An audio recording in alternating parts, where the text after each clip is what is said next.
কবরে আমার আল্লাহ পাক আল্লাহ তাআলা বাবাজি জান্নাতি বলে কবুল করে নেবে। সামনে কি মাস আসছে আমাদের? রমজান মাস। রোজা চলবে তো? জি ইনশাআল্লাহ। কে কে রোজা রাখবেন না হাত তোলেন। হয়তো হ্যাঁ একটা শুনতে পাই না। আমার চাচার মনে হয় টাওয়াটা হারিয়ে গেছে। যাই রাখবেন শুনেছি। কে কে রোজা রাখবেন হাত তোলেন। সবাই ইনশাআল্লাহ রাখবেন তো? আল্লাহ কবুল ফরমায়। আল্লাহ বলছেন এই জান্নাতি বাগানে যারা রোজা রাখবে বলে হাত তুলেছে আল্লাহ তাদের হাতগুলো কবুল করেছে। আল্লাহুম্মা আমিন। কাল সকালবেলা যদি মারাও যায় তো বিনা হিসাবে ও ছেলেটাকে জান্নাত দেবে। সুবহানাল্লাহ সুবহানাল্লাহ। ঠিক না?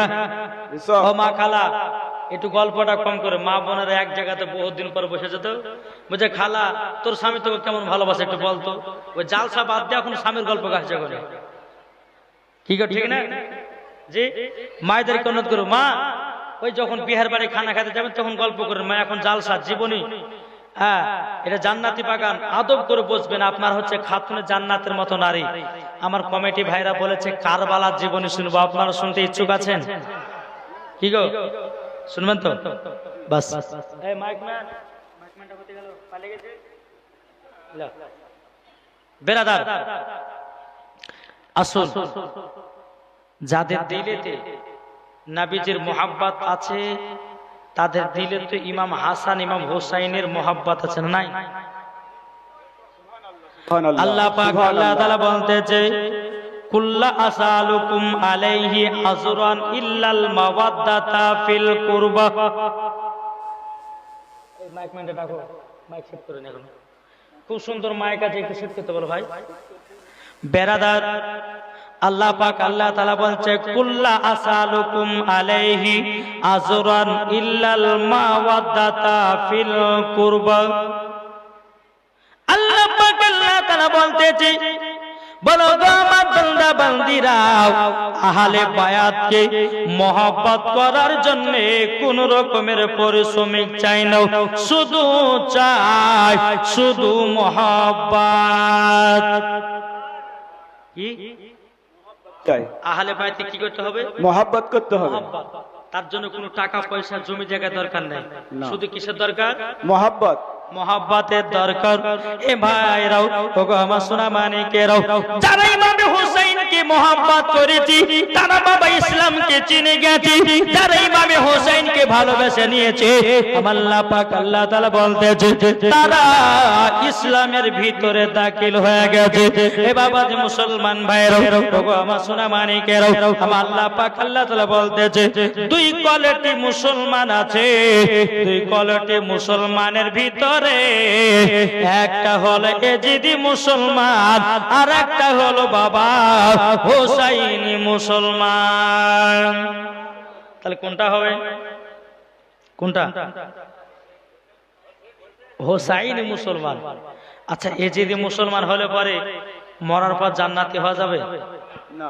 যারা যদি মুসলমান হবে ইমাম হোসেনকে মহব্বত করবে না, ইমাম হাসানকে মহব্বত করবে না, নবীকে মহব্বত করবে না, নবীর প্রতি দুরূদ পড়বে না, নবীর প্রতি ক্যাম্প করবে না, যারা বাবা এই যদি মুসলমান হবে তারা দাসনা ঈদে মিলাদুন নবীকে মানাবে না, যারা এই যদি মুসলমান হবে বাবা যে মুসলমান তারা সব বারাতে রোজা রাখবে না বাবা।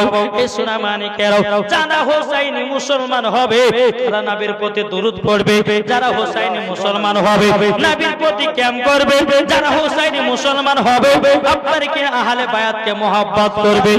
আল্লাহ পাক আল্লাহ তাআলা বলতেছে ও বান্দা বান্দীরা, বান্দা বান্দীরা তোমরা আহলে বায়াতকে যদি মহব্বত করতে পারো মরার পরে জান্নাতি জান্নাতি। জোরে বলে সুবহানাল্লাহ। কি ঠিক না? ঠিক কি ঠিক না? চলুন, যেহেতু কমিটি ভাইরা বলেছে কারবালার জীবনী, তবে কারবালার জীবনীর আগে একটা তোবা বিল্লাহর একটা হাদিস পড়ব, শুনতে রাজি আছেন? মানুষ কত গুনাহ করছে, করছে না করছে না? যুবক থেকে বলেন, ইয়ং থেকে বলেন, বুড়া থেকে বলেন, আর বুদ্ধি থেকে বলেন, সবাই কিন্তু গুনাহতে পাগল। আচ্ছা না গুনাহ কি করে করছে? এই যে এখন বাবা যে মোবাইল পেয়েছে না, বাচ্চা ছেলে হাতেও মোবাইল আর মোবাইলটা ইউটিউবটা বের করে বলছে শফিকের ভিডিও দাও, ঠিক না? যত মোবাইল হচ্ছে নষ্টর গোড়া, যেমন মোবাইল ভালো তেমন মোবাইল খারাপ। আপনি যদি ভালো কাজে ব্যবহার করতে পারেন, ভালো কাজে যদি ব্যবহার করতে পারেন তো ভালো, আর ভালো কাজে যদি ব্যবহার না করতে পারেন তো খারাপ। এই যে আপনার দিলে আত্মা বলে একটা জিনিস আছে, রূহ, কলব, এই কলবটাকে যদি ভালো কাজে লাগাতে পারেন তো কাজে আছে, আর যদি বলেন আমি খারাপ কাজে লাগাবো তো খারাপ কাজে লাগবে নাকি? তো এই মোবাইলটাও তাই, আপনি যদি বলেন মোবাইলটা ভালো কাজে ব্যবহার করবো তো হবে, আবার যদি বলেন না আমি মোবাইলটা খারাপ কাজে ব্যবহার করব সেটাও হবে। আল্লাহ বলছে বান্দা তোমাদের দিলে তো একটা কলব আছে, কলব, এই কলবটাকে তোমরা যদি চেঞ্জ করতে চাও তো তোমরা আল্লাহর কাছে তওবা বিল্লাহ করো। আল্লাহ বলে আমি তাকে ক্ষমা করব, জোরে বলেন সুবহানাল্লাহ, সুবহানাল্লাহ। একটা ছোট্ট করে 10 মিনিটের ঘটনা ধরবো, একবার মজার ঘটনা। আমার মা বোনেরা টুকটুক টুকটুক করে আসছে, চল রে বাবু মুর্শিদাবাদের বক্তা উঠে গেছে, এখন চল। আর মুর্শিদাবাদের বক্তা উঠে গেছে মানে বিরিয়ানি দেওয়ার টাইম হয়ে গেছে, চল, ঠিক না? সব লাইন নিয়েছে বাবজি। তো যাই হোক বাবজি, টেনশন নেবেন না। এই জালসা শুনতে গেলে পরে কিছু কিছু মানুষ একটু হাসা ফাইনালে ঘুমিয়ে যাবে, যে কেউ ঢুলবে, ঠিক না? সমস্ত মানুষকে বাবাজি কিভাবে তাদেরকে বসে রাখতে হবে সেটুকু একটু মানে মানুষজনকে একটু জাগাতে হবে। একটু মায়েদেরকে বলে, মা বোনেরা কেউ চিল্লাচিল্লি করবেন না, জীবনী চলছে, মায়েদের অনুরোধ করে বলছি কেউ বসবেন না। আর যদি মায়েদের বসার জায়গা না হয় তো একটু সামনের দিকে আগে চলেছেন। মায়েদেরকে বলছি একটু আগে আগে চলেছেন, আগে চলেছেন। যে সমস্ত মা বোনেরা আসছেন আপনারা একটু আগে আগে চলেছেন, একবার দূর পর্যন্ত। আল্লাহুম্মা সাল্লি আলা সাইয়্যিদিনা মাওলানা মুহাম্মাদ আলা আলি সাইয়্যিদিনা মাওলানা মুহাম্মাদ সাল্লাল্লাহু তাআলা আলাইহি সাল্লাম। বাবাজি হযরত উমর ফারুক রাদিয়াল্লাহু তাআলা আনহু তিনি কে ছিলেন? তিনি নবীর সাহাবী, জোরে বলেন। নবী পাকের সাহাবী ছিলেন।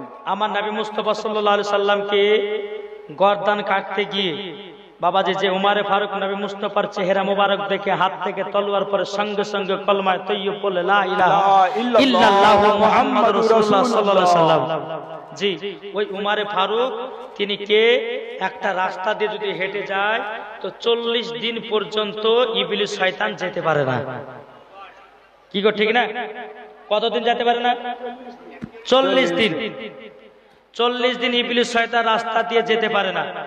তো চলুন এই ঘটনাটা আমি বলবো, উমর ফারুকের পাওয়ার কত আছে নাকি বলছে? শুনতে হবে না? তারপরে কারবালার জীবনে চলবে একবার দুম দড়াকা, নাকি বলছে? ইনশাআল্লাহ। যেহেতু কমিটি ভাইরা কারবালার জীবনে শুনবেন, একটু মায়েদেরকে বলো, মায়েরা আপনারা একটু চাল্লামাই করবেন না, হ্যাঁ চেঁচামেচি করবেন না, গল্প গুজব করবেন না। জীবনী জালসা শুনতে এসছেন, আপনারা চুপচাপ বসবেন। চলুন। উমর ফারুক রাস্তা দিয়ে হেঁটে চলে যাচ্ছেন। এক যুবক গরমের টাইমে মোটা চাদর গায়ে দিয়েছে, তোকে পাগল বলবে না? এখন সকালবেলা একবার টিপটিপানি রোদ পড়ছে, আর মোটা চাদর যদি একটা গায়ে দেয় তো মানুষ জিজ্ঞাসা করবে, কি করবে না? আরে হ্যাঁ ভাই, তোর কি জ্বর হয়েছে, শরীর খারাপ, তুই মোটা চাদর গাইছে গরমে, বলবে করবে না? উমর ফারুক বলতে চায়, যুবক তুমি গরমের সময়তে এত মোটা চাদর কেন গায়ে দিয়েছো? যুবকটা মনে মনে চিন্তা করছে এখন কি বলে। উমর ফারুককে যদি আমি সত্য কথাটা বলে দিই হয়তো আমার গর্দানটা কেটে ফেলবে। উমর ফারুকের রাগ কঠিন ছিল। ওই যুবকটা বলতেছে, বলো গো হুজুর, আমি মোটা চাদরটা গায়ে দিয়েছি এই কারণের জন্য। বলে কিসের জন্য? বলে আমার ভিতরে কিছু আপনার কিনা দুধের বোতল আছে, বাজারে বিক্রি করব। কিসের বোতল? দুধের বোতল আছে, দুধ। আমি দুধগুলোকে চাদর দিয়ে ঢেকে ঢেকে আমি নিয়ে যাচ্ছি।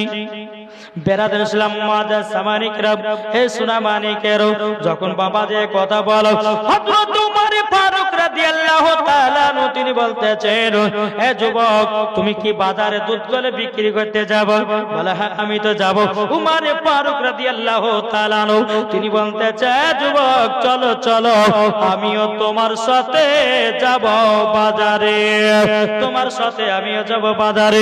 বেরাদুল ইসলাম মাদার সামানিকরা, হে সোনা মানিকেরা, যখন বেরাদারি কথা বলার পরে যুবকটা কিন্তু বাবা যে আল্লাহর কাছে দোয়া করতে আছে, বলো গো রব্বুল আলামিন আমি তোমার ফারুককে তো মিথ্যা কথা বলে দিয়েছি, আল্লাহ আমি বাঁচবো তো বাঁচবো কেমন করে?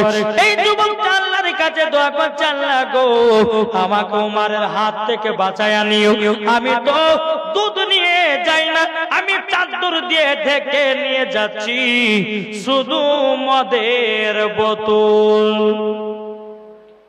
কিসের বোতল? দুধ নিয়ে যায়নি। উমর ফারুক মিথ্যা কথা বলেছে, আমি দুধ নিয়েছি কিন্তু দুধ নাই, চাদর তলে বাবা যে মদের বোতল ভরা আছে। যুবকটা বাবা তার পিড়ি চমকাচ্ছে, আমি তোমার ফারুককে মিথ্যা কথা বলেছি, তাইলে তো যদি আমি বাজারে যখন মদের বোতল বের করব সঙ্গে সঙ্গে আমার গর্দান কেটে জমিনে ফেলাইয়া দেবে। যুবক আল্লাহর কাছে দোয়া করছে, আল্লাহ গো তুমি ক্ষমা করে দাও, আল্লাহ আর জীবনে কোনোদিন মদ বিক্রি করব না। যুবকটা আল্লাহর কাছে ক্ষমা প্রার্থনা চাই। বাবা যে মুসলমান ভাইয়েরাও এক পা দুপা করে যখন বাজারে পৌঁছে গেল, হযরত উমর ফারুক বলছে, যুবক তোমার দুধগুলো বের করো, তোমার দুধগুলো আমি কিনে নিতে চাই। বেরাদুল ইসলাম মাদার সামানিকরা, যখন বাবা এই কথা বলার পর যুবকটার দেহ কিন্তু বাবা কাঁপতে শুরু করেছে, বাবা ভয় ডালাতে বাবা কাঁপতে শুরু করেছে। আল্লাহ গো তুমি রক্ষা করো, আমাকে উমরের হাত থেকে বাঁচায়া নিও, আল্লাহ জীবন কোনদিন মদ বিক্রি করব না, আল্লাহ তুমি আমাকে ক্ষমা করে দাও। ওই যুবকটা যখন বাবা চাদরের তল থেকে দুধের বোতল করে আপনার বের করতে যাবে কি, মদের বোতল করে আপনার বের করতে যাবে কি, আল্লাহর কি কুদরত, বাবাজি মদ থেকে দুধের বোতল হয়ে গেছে। সুবহানাল্লাহ, মদ থেকে দুধ হয়ে গেছে, দুধের বোতল আপনার বেরোতেছে। বেরাদুল ইসলাম মাদার সামানিকরা, তখন বাবা যুবকটা দেখেছে ব্যাপারটা কি, আমি তো মদ ভরে নিয়ে এসেছি বোতলে, কিন্তু দুধ হলো কেমন করে? বেরাদুল ইসলাম মাদার সামানিকরা, উমর ফারুক বলতেছে, বলে যুবক কি ব্যাপার, তোমার মুখটা এত শুকনো হয়ে গেল কেন, তোমার ঠোঁট গলে এত শুকনো হয়ে গেল কেন? তখন বলতেছে, বলো গো উমর ফারুক ভাই, আপনাকে একটা সত্য কথা জানাইয়া দিই, আপনি আমাকে যখন জিজ্ঞাসা করলেন, গো যুবক তুমি মোটা চাদর গাইতে কোথায় যাব, কিন্তু হুজুর আপনাকে আমি দুধের কথা বলেছিলাম, কিন্তু হুজুর দুধ ছিল না, আমার কাছে মদ ভরা ছিল। আমি যখন বাজারে এসে তো আপনার মদের বোতল বের করতেছি, অটোমেটিক দুধ তৈয়ার হয়ে গেছে। উমর ফারুক বলতেছে, বলো গো যুবক, আল্লাহ পাক আল্লাহ তাআলা তোমাকে ক্ষমা করে দিয়েছে, আল্লাহ পাক আল্লাহ তাআলা তোমার জীবনের গুনাহ খাতাগুলো আল্লাহ maaf করে দিয়েছে। ওগো যুবক, যুবক তোমার কাছে একটা আবেদন করতে চাই, এ যুবক তুমি আর জীবনে কোনোদিন মদের ব্যবসা করো না, এই দুধের ব্যবসাটাই করিও। এটা জোর হবে না? সুবহানাল্লাহ। উমর ফারুক বলছে, এই যুবক তোমাকে আল্লাহ ক্ষমা করে দিয়েছে, জোরে বলে সুবহানাল্লাহ, সুবহানাল্লাহ। তাই যুবকদেরকে বলছে, ভাই অনেক পাপের কাজ করেছো না, করেনি? রাতে চলতে চলতে গোনাও, দিনের বেলা চলতে চলতে গোনাও, বাবা যে কত গুনাহ হয়ে যায়, এত গুনাহ করি, এত গুনাহ করি। আল্লাহ পাক আল্লাহ তাআলা বলছো, গো আমার বান্দা বান্দিরো, তোমরা যতই গুনাহ করো না কেন, আল্লাহ বলছে আমার কাছে ক্ষমা প্রার্থনা চাও। আল্লাহ পাক আল্লাহ তাআলা বলতেছে, আমি তাকে দিল থেকে ক্ষমা করে দেব। জোরে বলেন সুবহানাল্লাহ। এ যুবক ভাইরা, সামনে রমজান মাস আসছে, 30টা রোজা রাখবেন, সামনে রমজান মাস আসছে তারাবি নামাজ পড়বেন, সামনে রমজান মাস আসছে রোজাদার মানুষদেরকে ইফতার করাবেন, সামনে রমজান মাস আসছে বাবাজি মুসলমান সোনা মানিকেরও নিজের বেটাকে রোজা রাখতে বলবেন, নিজের বিটিকে রোজা রাখতে বলবেন। আজকালকার যুবক ছেলেরা বাবা, কিছু যুবকরা আছে বাবা পবিত্র রমজান মাসে রোজা রাখতে ভালো লাগে না, আবার কিছু যুবক আপনার বয়স্ক মানুষেরা আছে তাদেরকে বলা যায় চাচা তুমি রোজা কেন রাখছো না, বলে আর বলিয়েন না পেটে গ্যাস পেটে অম্বল, বলে না। চার দোকানে গিয়ে দেখবেন আসর টাইমে চা খাচ্ছে, বড় বড় দাড়ি ছেড়েছে, হাগো চাচা রোজা কেন রাখেননি, আর বলে না ভাই আমি খিদে যারা সহ্য করতে না, পেটে কুকু করে তাহলে রোজা রাখতে পারিনি, বলে কি বলে না। আল্লাহ বলছে একবার কবর আয়, তোকে কিভাবে খুঁট বেড়ে বেড়ে মারবো, কবর শুধু আই।